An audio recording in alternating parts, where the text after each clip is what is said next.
What's up, guys? It's Coach Grant with First Down Training, and today we're going to be breaking down how slot wide receivers can get some separation. So we're going to be talking about what you guys can do, how to recognize if it's man or if it's zone coverage, if you need to attack a linebacker or just be able to run right by him, and how you guys can get some separation on the different looks you'll see out of the slot wide receiver position, okay? So I hope this video gives you guys some value and gives you some help. Now, fellas, if you guys are a wide receiver and you want to maybe take your game to that next level, you want to be able to play at the next level, check out that very first link in the description for our ultimate wide receiver training package. So it's a specific gym 28-day program, 4 weeks of specific workouts for wide receivers, and a step-by-step technique manual from everything about their wide receiver position, from catching all the way to blocking, all the technical aspects that you need to do to improve your game. So check out that very first link in the description. Discounted price for both those programs. Hope we get you guys on it soon. Let's get started. So we're looking at this route from Kadarius Toney. Now, this is a look that you guys are going to see a lot as a slot wide receiver, okay? So now, in this situation, a lot of people think that anytime they see a linebacker in this type of a look where he's maybe 5 yards off, they assume that it's like man coverage, even if he's inside shade right here, right? And maybe he's looking at the quarterback. But we got to understand it's about knowing the entire coverage. We're not going to get into the whole coverage stick today.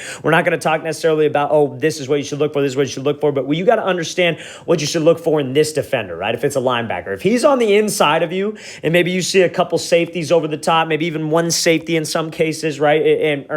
That kind of varies, kind of depends on the formation, right? What you're going to be able to see. But let's say it's basic, just 2x2 concepts, and maybe this guy's a little bit inside shade and he's kind of peeking at the quarterback a little bit. You see two high safeties. Chances are it's a zone coverage, and we don't have to worry about this guy too much. We just got to get up into our route. We got to know that he's going to try to reroute and try to get hands. I got to be able to swat his hands, but I just got to be able to get up into this route. I can't worry too much about what he's going to be doing in that case. Now, if he's walked out and he's head up on you and his eyes are strictly on you, we're going to be talking about that in the last clip that we look at, how to read that DB's eyes or that linebacker's eyes. That's how we can determine the coverage and how we're going to be able to make this play. So he's head up, even if you maybe got one safety over the top, but he's head up and he's looking at you. I know I got to take this thing to him, close the distance, and give him a move to get back onto my route. I can't just try to run around him, because his job, whether it's zone coverage or whether it's man coverage, is to get hands and reroute you. So if we just try to go here, Toney's got to run a corner route. If I just try to run to the outside of him, he's going to get hands and he'll force me into this outside receiver running. Maybe let's say it's like a hitch route. He'll force me into that situation. He'll let me go. Then he'll be able to cover both routes. He'll be able to sit right on the hitch. The corner could back up and cover the corner route. So it's very important that you guys understand the concepts of what you guys want to do out of the slot position. So when I come up here and I close the distance with him, I got to be prepared for this. I got to be prepared to attack his midline. I got to be prepared to get him on those heels, and I got to give him something to be able to get some space, right? So you see how he gives him this like heavy indicator move to the inside. This is something that you guys can do, especially as a slot receiver, to get a lot of separation. You sell with your upper half. Your upper half is what gets you space, especially against these linebackers, because again, so it's a bigger, more physical linebacker, even a strong safety walk down. As a slot, we should be quicker than them. We should have better moves than them. We should be more sudden than them, right? So if I could actually sell and I could be explosive with my lower half and actually sell with my upper half, that's what will get him to jump, because he should be watching. His eyes are high, right? His eyes are high looking at these shoulders. So really all he had to do was give a little head fake. But a disciplined DB is going to be looking where? He'll be looking hips. So I got to make sure that I throw my hip to the outside. Now, what do you guys want to do from this point? We want to explode up into the route and be able to restack. And I got to do it fast, right? Because we got to keep the same timing with the quarterback. I got to be able to keep my timing. The quarterback needs me to be at a specific spot. So I got to be able to get there, and I can't waste too much time. So this cut has to be efficient. Now, this is not something you could think about during a game. This is not something you could think about even during a live rep. It's something that you have to rep over and over and over again with specific drills and specific route work, routes versus air, right? So when he makes this cut, you see how his toes pointed straight forward, right? Toes pointed straight forward. Even though he's throwing his upper half so far to the outside, he doesn't open up his hip and doesn't open up that toe, because that wouldn't give him any explosion. When you could sell like this, it's like a crossover in basketball, and your weight stays on the inside part of your foot, easily Toney can just push off of that cut. You see how he's able to just push out of there, and he's out of there fast. It's just a quick push, and he's already up into the vertical portion of this route.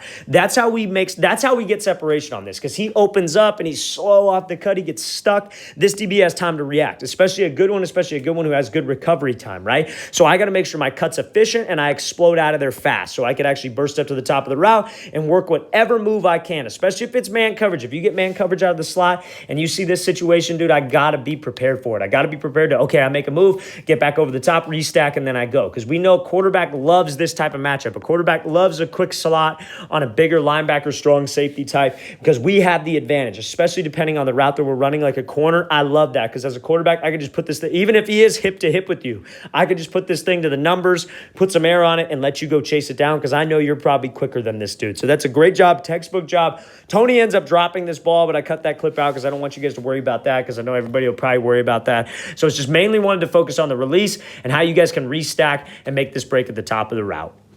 All right, so now we're looking at a situation. We're going to talk about this situation as well. This is a great example that's from KJ Hill as to kind of how to run a dig route.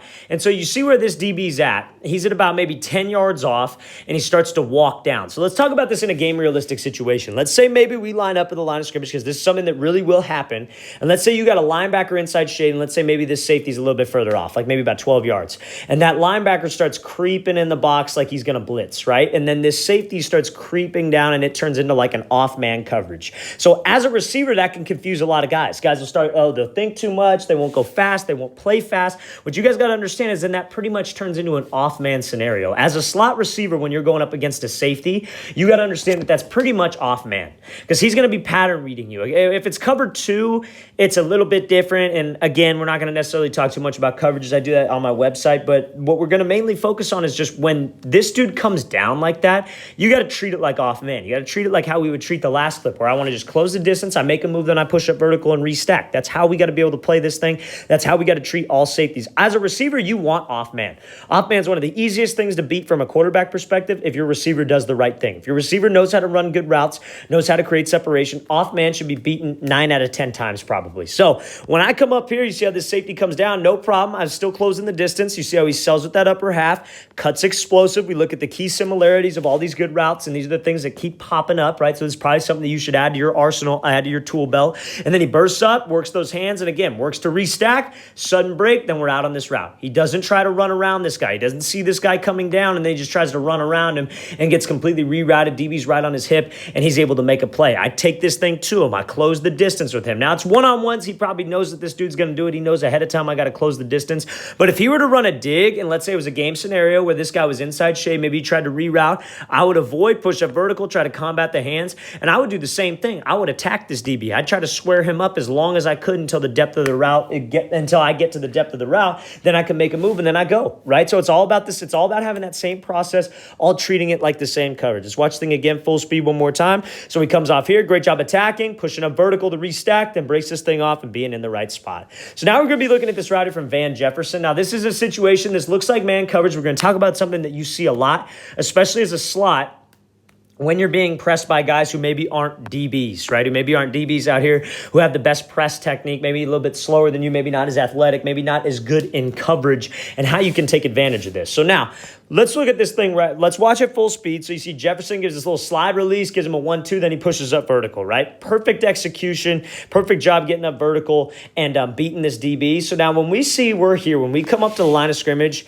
and I notice that the DB ain't looking at me. He's looking to the inside, but it looks like man coverage, right? If it looks like man, this is why I was telling you, this is again what I was telling you about. When that linebacker's inside shade looking at the quarterback and I got to go, I just want to avoid him. This is like man coverage though, because I'm assuming this he could tell based on the safeties, based on how the corners are kind of playing the outside guys that it's man coverage. So that's fine, especially as a slot. That's something you got to get better at. It's being able to read coverages. So I come off here and I see that this DB's looking in the backfield. I know I got him. Because what should he be watching? He should be watching you. So if he's looking at the backfield and then on the snap of the ball, he tries to get his eyes to you, I got all this space to work. If I slide out here, you bet your ass he's going to react to it because he wasn't looking at you. He was looking inside. He sees that you're outside. Oh, shit, I got to recover. And then he jumps to the outside. Then what do?